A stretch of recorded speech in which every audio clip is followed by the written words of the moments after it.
Hello, everybody, and welcome to a special edition of the Team Venom Wrestling podcast.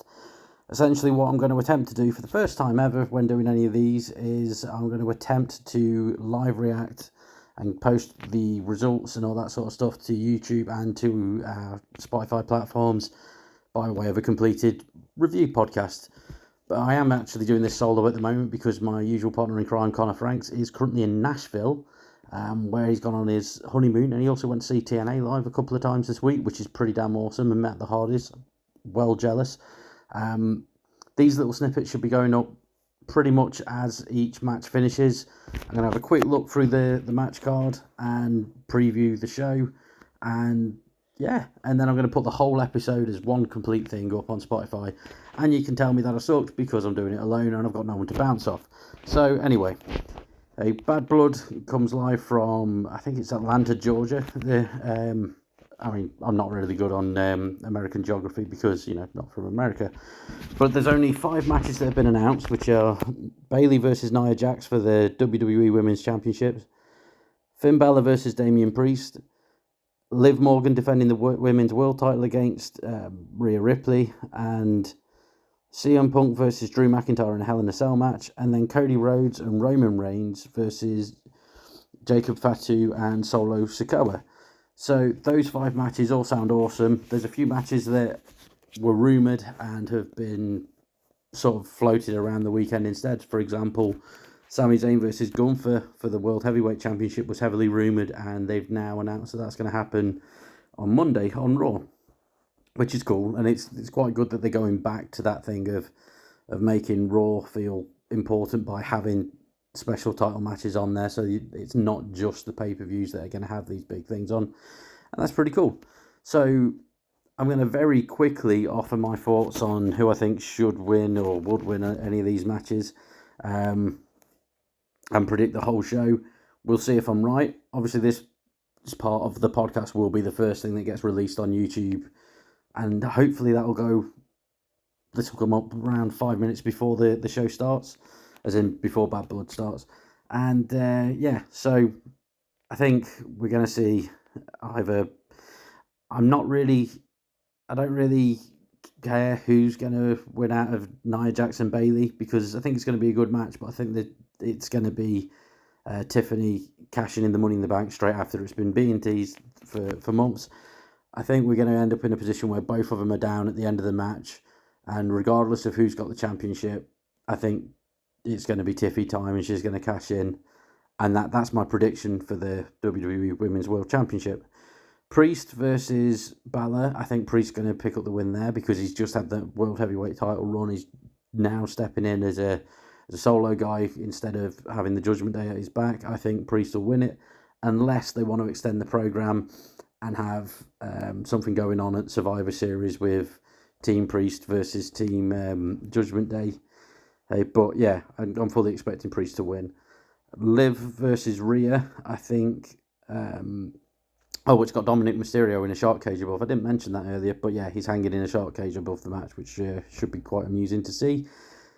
I think in this one, Rhea's probably going to win it. It makes sense because Liv won the last match. So I think Rhea will win so that they can have a rematch at Survivor Series or Crown Jewel or whatever pay-per-views next. And then Punk versus Drew in the Hell in a Cell match is a very, very difficult match for me to call because I kind of want to see both of them win. Punk I want to win because he's Punk, and I've been a big fan of Punk for years. Drew's someone that I've been a big fan of for years as well. When he first left the WWE, we had him on the podcast. He's genuinely a nice guy. So it's difficult. I've been a CM Punk fan since, 2005, something like that. And a Drew fan since 2010 or thereabouts. So, yeah, either of them can win this. They've both won a match each on pay-per-view. So, yeah, I think the fact the winner of that is going to be yours for being able to watch it. Solo and Jimmy versus WWE Champion Cody Rhodes and Roman Reigns, I think is the easiest one to answer because I think it's going to go to Cody and Roman. And I think as well, there's been a lot of talk about there being a big WWE Championship announcement that's going to take place during Bad Blood. And I think that announcement is going to be that at Crown Jewel we're going to see Cody versus Roman 3, which I'm quite all right with. I'm fully expecting that match to happen, and I'm fully expecting the Bloodline to interfere and cost Roman the title as well during that, and lead to Bloodline versus Bloodline at Survivor Series, because they've got to get there somehow, and that makes the most sense to me. But yeah, so that's my prediction so far. I'm going to chop this podcast off here. There'll be a few seconds, and if you're listening post Bad Blood for all the results, then the next part's going to come up immediately. And if you're listening on YouTube, thank you very much, and stay tuned. Make sure you subscribe.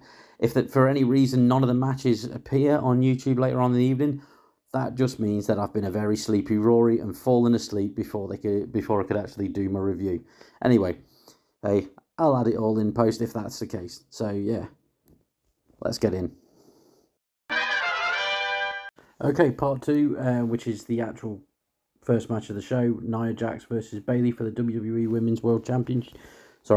WWE Women's Championship. The World Championship's Liv Morgan's going to be featured later. Just before that, there was a show opening where we saw an announcement that Jacqueline, Lillian Garcia, and Booker T were all watching from the crowd.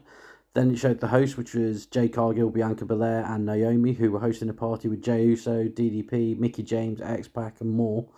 And we then went to the ring for the first match of the night, which, as mentioned, was Bayley versus Nia Jax. Nia controlled the match for the first few minutes. It was very one-sided for a while, and until Bayley started to use her speed against Nia by running off and evading her a bit. And Nia went to the outside.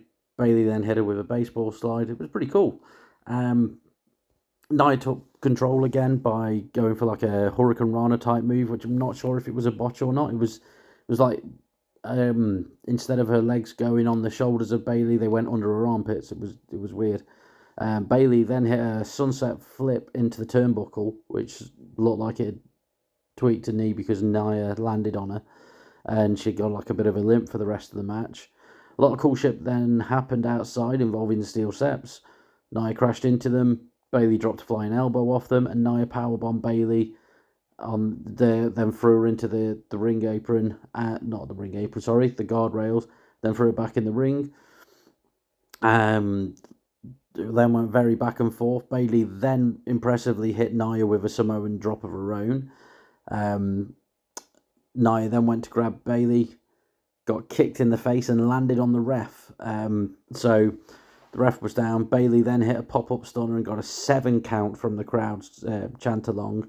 And all of a sudden, the music hits. It's Tiffy time. Tiffany runs down with the briefcase, which is what I was predicting. I thought I was going to be right, but it wasn't, because Nia woke up just in time to scare Tiffany out of cashing in the Money in the Bank. Nia then hit an avalanche Samoan drop, followed by an Annihilator to get the freak out and retain. Nia then noticeably left without Tiffany. So, yeah, Nia Jax, still the WWE Women's Champion. And I'm going through this quite quickly, but I don't want to miss that much of the show myself live. But yeah, good match. One of the best matches I've seen Nia Jax in, so that's good. Yeah,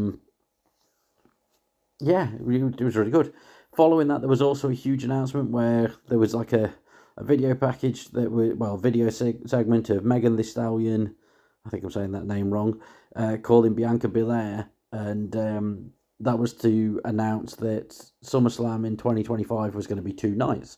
And then they followed that up with an NXT vignette, because NXT's moved to the CW, and the next show, which is Tuesday, is going from St. Louis, or St. Louis even. It's half past midnight in the UK. I'm very sleepy. My words aren't coming to me properly. But because it's in his hometown, Randy Orton is going to have his first ever NXT match. So that should be good. Anyway, that's it for this clip, and yeah, we'll see you in a second.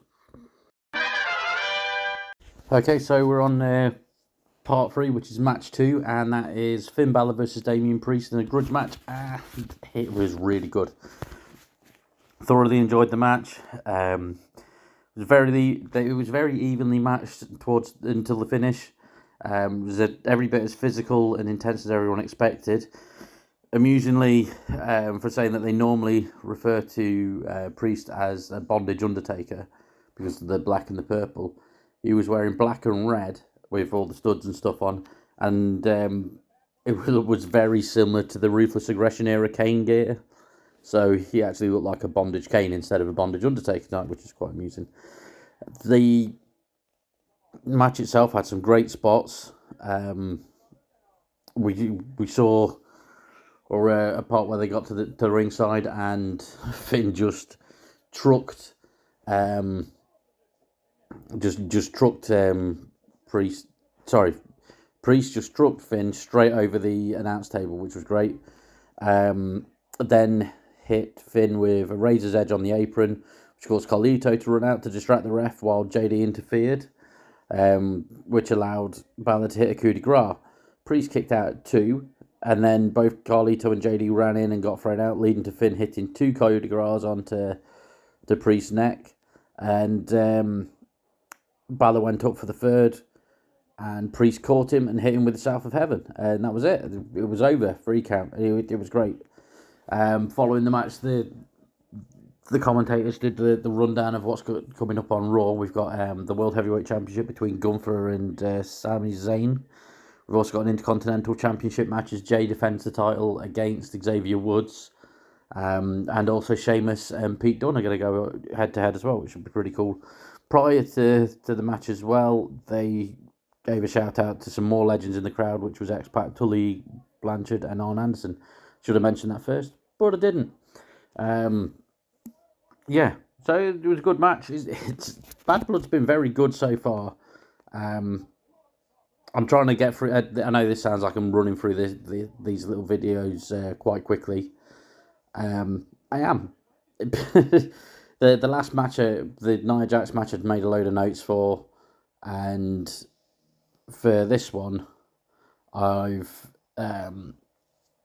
not made any notes apart from for the finish. So that's probably how I'm going to go. But while I'm recording this, I've still got Bad Blood on in the background. I'm still watching it live. And as I'm recording this Triple H is coming out, which is pretty cool. So I'm going to end this part. It's going to pick up in a second. I'm going to talk about Triple H. Okay, so they came to the title announcement. It was Triple H. As you heard at the end of the last video I was doing, Triple H was just coming out to the ring when I cut that off. And I gave that segment my whole attention, and it was absolutely awesome. So Triple H's announcement was first to say that Bad Blood's the 60th sellout show in a row and the largest gate for an arena show the WWE have done, which is really all good. And he's got appears to have a giant title under a sheet in the ring, which he then says that at the next show it's Crown Jewel, and they're going to have the WWE Champion and the World Heavyweight Champion of both the men's and women's divisions face each other, and the winners of those matches won't get the other one's title, so the non-title match in that regard, but they will become the Crown Jewel Champion. So he then unveils this Crown Jewel title, and it is huge. It's just a huge frigging belt and covered in jewels, and looks pretty cool. And then Gunther came out and talked to Triple H about how the last Saudi show saw Triple H raising Gunther's hands at the end of the show, and that it's going to happen again. So that was cool. Now, the next bit was surreal, and I accidentally called it. I'm watching the show with my son, and I pointed out that it was in Atlanta and that it was the hometown of Goldberg. So Gunther's now... After Gunther's interrupted, he starts saying about the legends that are in attendance, and the crowd starts chanting for Goldberg anyway, and then he turns his attention to Bill Goldberg, who's actually sat in the front row with his son. Gunther then says to Goldberg about the comment he made to Bret Hart, how Goldberg was his childhood hero, who was a lie that he'd made up just to upset Bret Hart. Gunther then continues to run Goldberg down, calls him a one-trick pony and all the such things. And so Goldberg jumps the rail, and Triple H immediately calls for security to separate them. Security, probably 12 goons, separate Goldberg from the ring. And while they're all focused on that, Sami Zayn runs out, jumps Gunther, which is cool, because obviously Gunther and Sami Zayn are going to fight on Monday. And then Gunther kicked Sami Zayn in the head, walked to the back, and Triple H raises Goldberg's arm in the middle of the ring for the crowd to send them home happy and all that sort of stuff. And we got a Goldberg chant and Goldberg's music played. And I wouldn't be surprised if they were going to go for Gunther versus Goldberg at some point down the line, which I think would be brilliant. I'm really looking forward to that idea. I think a decent time for them to do it would probably be Survivor Series. Because if Gunther's about to beat Sami Zayn on Raw, which he will do, because I can't see them giving Sami Zayn the title on Raw unless Goldberg interferes and Gunther is non-title. I think Goldberg versus Gunther at Survivor Series is pretty much a guarantee. But yeah, I figured this one segment of the pay-per-view needed an extra part on this podcast because it was huge. So yeah, let's get into the next match now. Okay, so now it's time for the third match, which is the Women's World Title match, as Liv Morgan was defending against Rhea Ripley, with Dominic Mysterio hung above the ring in a shark cage. Before the match starts, we get an announcement of more legends in attendance, and this time it shows DDP, Mickie James and Scott Steiner in the crowd. We then go to a party, back to the party thing that they had earlier on, with Bianca Belair, Jade Cargill and Naomi there, and they do a thing of talking to some rapper who I don't know who he is. I don't know what they were talking about. I sound very old. I'm sorry. And then following that, Chelsea Green pops up and gets told to leave because she stinks, and that's because of the dumpster match that she lost last night.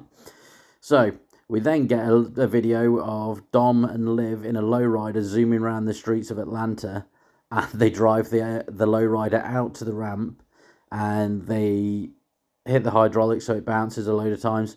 Basically, they go full Latino heat with it. It's beautiful.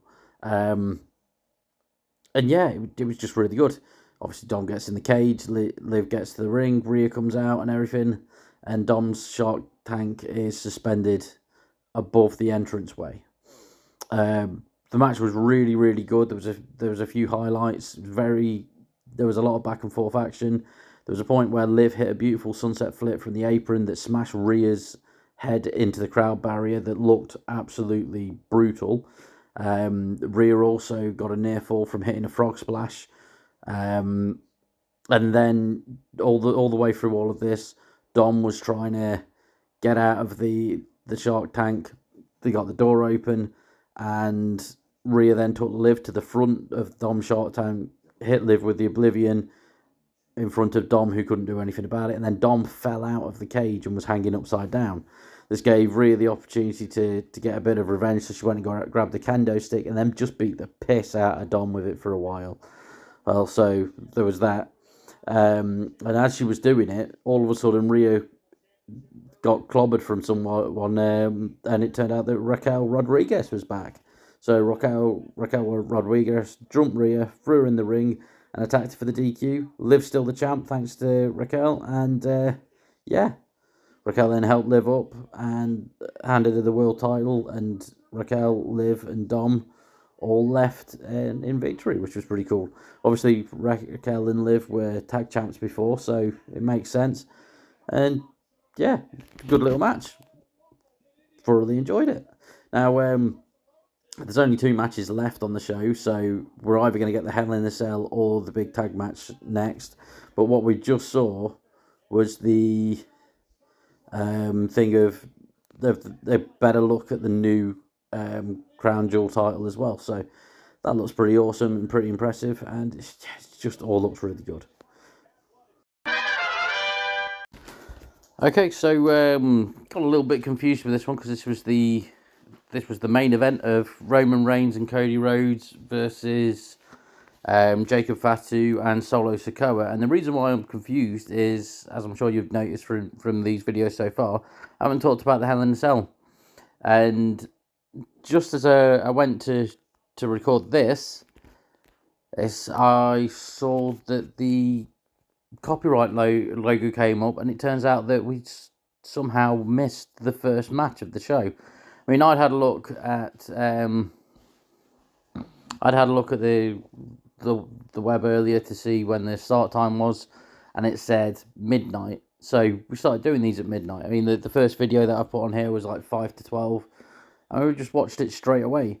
But what I didn't realise was that it actually started sooner, and we missed the Hell in a Cell match. So I haven't seen it. I haven't seen CM Punk versus Drew McIntyre, and it's gotten to the end of the show. So that was, yeah. So anyway, mini rant over. I'm going to rewind and watch that now to cap out this this podcast episode that I've been breaking down into the chunks for YouTube. Yeah. So main event: Roman and Cody versus Solo and Jacob, sorry, I got confused. It was ridiculously good. Really good tag match. They properly cemented Roman as a face. We got the Tongans getting involved. We got the return of Jimmy Uso. So that's why I just said Jimmy instead of Jacob a second ago. But it was really, really good. And at the end, we got Cody in the ring on his own as Roman and Jimmy were leaving, and the Bloodline all jumped Cody, so it's 4-on-1.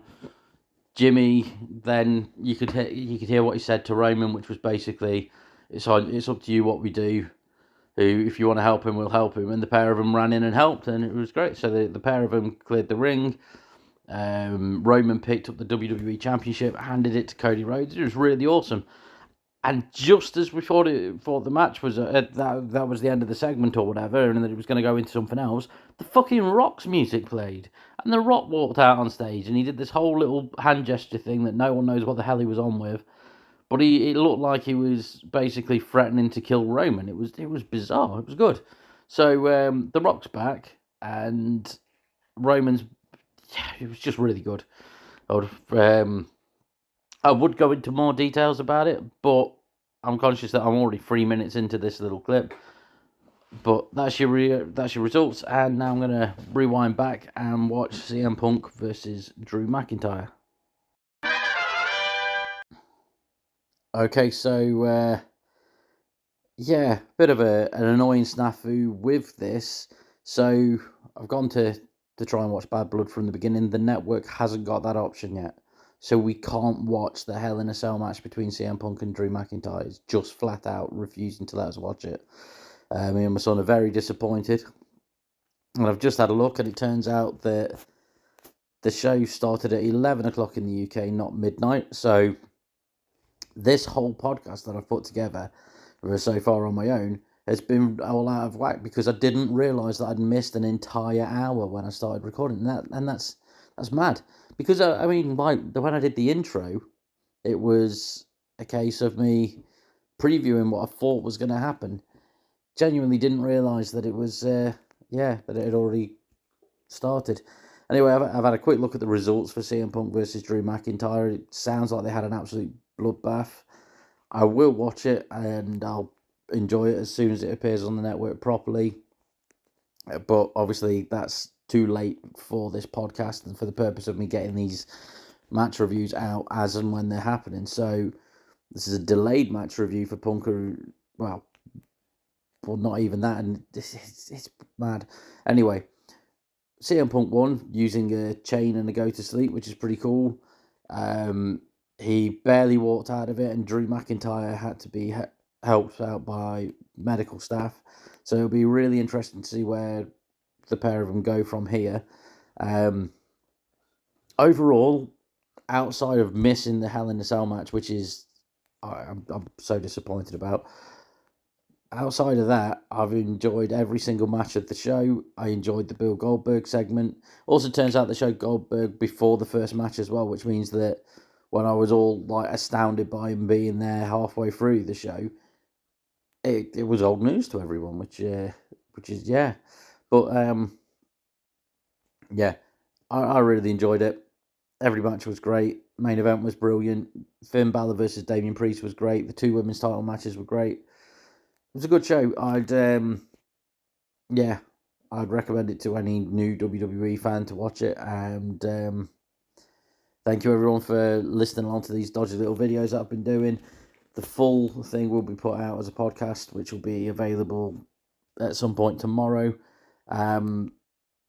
And then the first proper episode of the Team Venom Wrestling podcast is going to go out on the 10th of October, where we talk about one last run for a certain wrestler. And this week we're going to go for Christian Cage. It's myself and my usual co-host, Connor Franks, are doing a new series where each week we're going to have a different wrestling topic. And that's already recorded. There's already little preview clips that are on YouTube already for that.